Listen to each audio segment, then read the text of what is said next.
12 новозаболени лица со коронавирус се регистрирани во изминатите 24 часа, соопшти Министерството за здравство.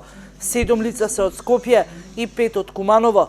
Со оваа вкупна бројка на диагностицирани, капацитетот со COVID-19 денеска до 12 часот изнесува 148 лица, од кои едно излекуван и 2 починати пациенти.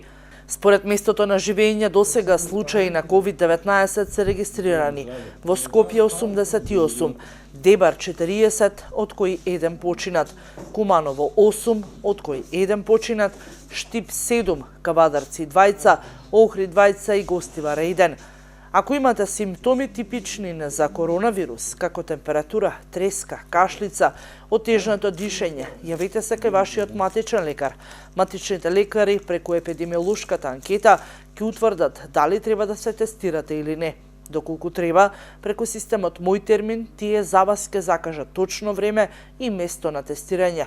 Од вчера во функција се 14 центри за тестирање на територија на цела земја за земање на брисеви и тие се веќе објавени на сајтот на Мој термин. Со ова практично во функција ги ставаме сите близу 1200 матични лекари кои ќе се вклучат во процесот на диагноза, но и во воведување на пациентите, објави денеска министерот за здравство Венко Филипче.